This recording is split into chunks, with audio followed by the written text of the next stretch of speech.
Alright, so here is the new GoPro Hero 13 Black. Fortunately mine came with a small error, it says 10 on the side, but given all the new features that the new GoPro Hero 13 has, that I'm going to show in this video, I promise you this is the new GoPro Hero 13 Black. Let's go. Alright, maybe the first thing to mention is that the new GoPro 13 Black now has GPS again, like all the GoPros except GoPro Hero 12. According to GoPro, their new 13 Hero Black is more crash resistant, meaning that it doesn't crash that often. Well, first time when I read this, I thought, well, it's an action camera, you are supposed to crash it, but actually it's about software crashes. Anyway, indeed, the old cameras do crash a lot, and I recall I used to have a GoPro Hero 10 that also crashes, but luckily for me, given this is from an FPV drone pilot point of view, I have never had GoPro crashes during flight, which is all that matters. I don't care if it crashes when it's charged. The important bit that matters to me is that it doesn't crash when I need it the most, and that's when I'm flying my drone and I'm able to save the footage. The new GoPro Hero 13 Black now shoots in 5K 60, 4K 120, and I think the best for slow motion is 2.7K at 240 frames per second. It also shoots at 360 frames per second in 960p and also 400 frames per second at 720p. So let me show you how that actually looks.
The new GoPro Hero 13 has better audio quality. Now it comes with two modes, standard mode and voice mode. So this is how it sounds for standard mode.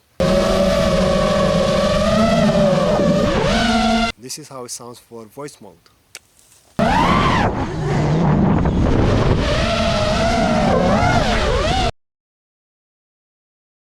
Let's touch a delicate subject, the GoPro battery size. Well, it's not enough according to everybody. I think it's just as good in my opinion. But the new GoPro Hero 13 Black has a enhanced battery, has a slightly larger battery that, wow, that it's able now to record maybe for 5 minutes or 6 minutes more than the previous generations of battery, which is not quite a lot. However, I don't really care about that. Maybe for someone it's a selling feature, but from my point of view it's actually a downgrade. Why is that? Because it's no longer compatible with the old GoPros, and this is something on the downside. If you are already in the GoPro ecosystem, you want to easily go forward with new products, but this is a showstopper, because if you already have old batteries, which most of us do, and you might already have some chargers for those batteries, now with the new GoPro you'll have to buy new batteries, new charging cases, just because there is a new iteration of GoPro. So given the differences between the latest GoPro Hero 13 Black and the previous generations, As a GoPro user, I may want to stick with the previous versions just because I don't want to change all the equipments, accessories, and furthermore, because I mentioned this is from an FPV pilot point of view, for my videos the GoPro that sits on the drone usually records for 5 minutes. On the larger drone, the one for long range, it may be sitting for 10-20 minutes. That's just enough battery life for this purpose. And if not, like everyone else, I'm pretty sure you also have a power battery bank where in between flights you can charge the GoPro, or if you want to do long time exposure like I do sometimes, I just leave it with the battery pack attached, and yeah, that's it. The new GoPro Hero 13 Black now comes with magnetic attaching clips to the bottom of the GoPro, which is great because when using with an FPV drone you get higher chances to losing your GoPro. I would never use that on a drone. I would never use anything else besides a screw that goes into this mounting clip on the GoPro, and I'm pretty sure I'm not going to lose it this way.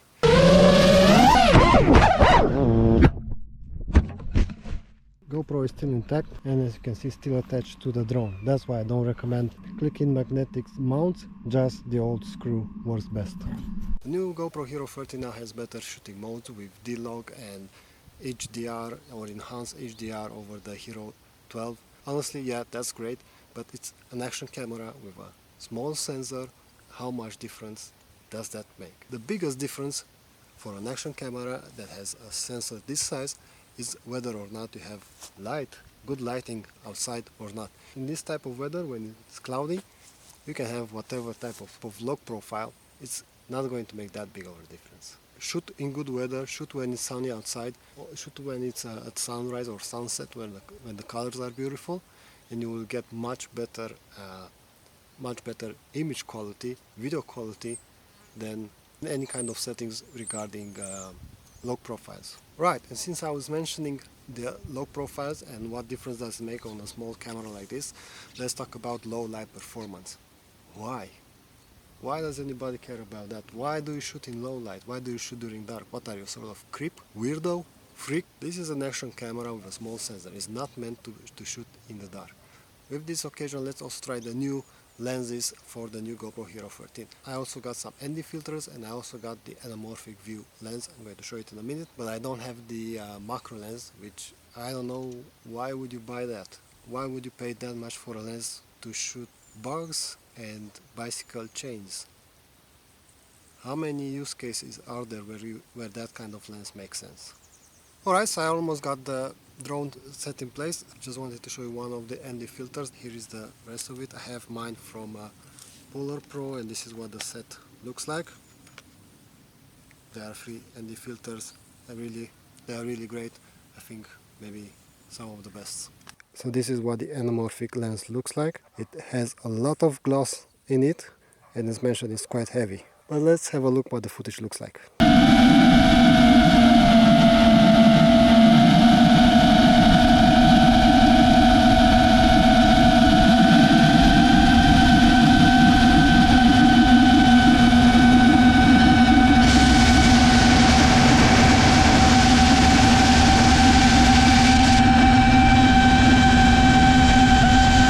Maybe a few more things about the GoPro Hero 13. It has an enhanced cooling system, so it crashes less because of overheating, which was never a problem for me because of the use case I have for my GoPro. It's sitting on a drone, it's always moving through air, so overheating was never an issue. I mean, come on guys, it's a small action camera. It's meant for action. It's not meant to sit on a desk recording 4K 60 for hours. What's the point in that? I mean, if you're not doing anything, what's the point in having an action camera? Do the action and get the action camera. And lastly, I have to admit, the latest GoPro Hero 13 Black comes with connectivity to DJI Mic 2, which would have been quite useful if I had one in order to record sound. But again, for the use cases I have for this drone, it makes no sense.